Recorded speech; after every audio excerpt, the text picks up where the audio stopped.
Dans la nuit du 21 au 22 décembre 2015, au Kennedy Space Center, une flamme descend du ciel pour se poser tout en douceur dans un panache de poussière. Une fois dissipée, nous observons la toute première Falcon 9 full thrust intacte après son atterrissage.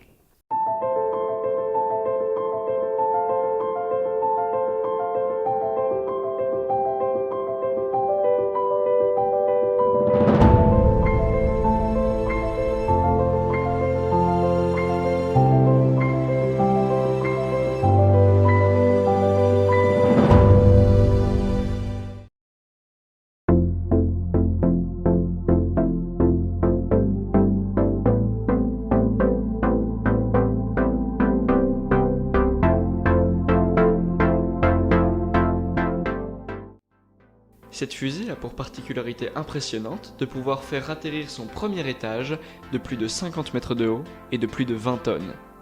Comme vous le savez peut-être, SpaceX a pour objectif de coloniser Mars. Pour ce faire, ils ont besoin d'une fusée capable de se poser et de redécoller facilement, et pour économiser des millions de dollars, ils ont opté pour la fusée réutilisable.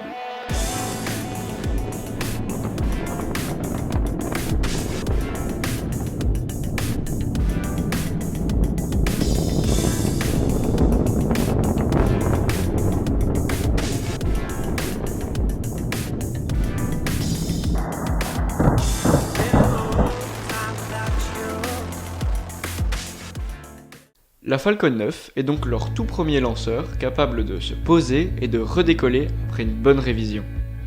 Dans les années 70, alors que les astronautes faisaient encore du buggy sur la Lune, la NASA préparait un projet de fusée réutilisable, la navette spatiale américaine.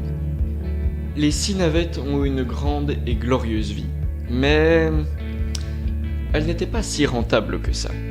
Car, en effet, une fois au sol, après chaque vol, elle devait être presque entièrement démontée, puis remontée, pour entretenir et checker toutes les pièces individuellement.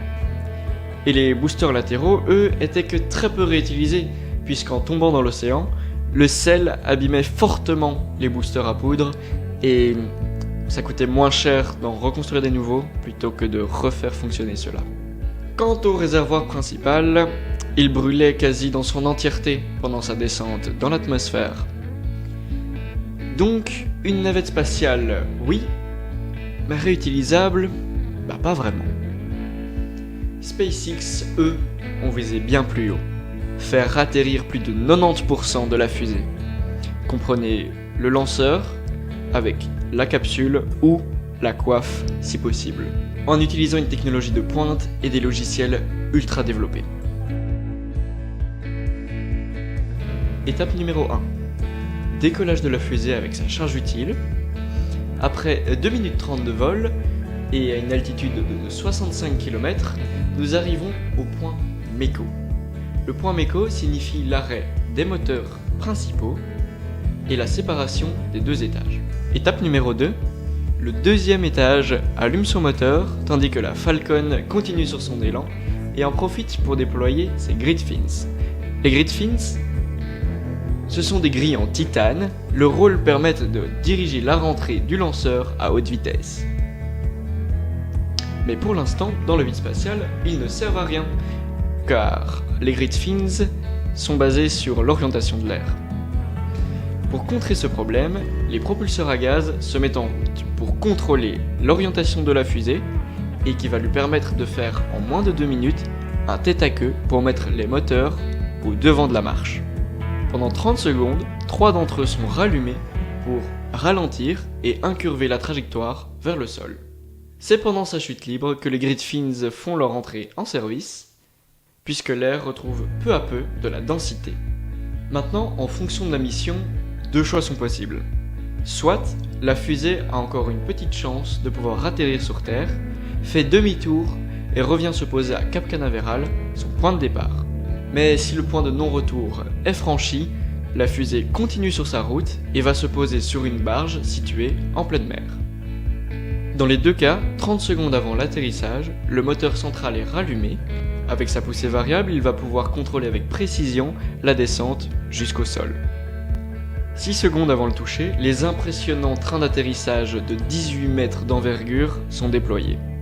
Et les propulseurs à gaz sont rallumés pour une dernière orientation verticale, puisque à faible vitesse, les grid fins non plus ne servent à rien. Vous vous demandez peut-être pourquoi pour le décollage il faut 9 moteurs, tandis qu'à l'atterrissage, il n'en faut qu'un seul.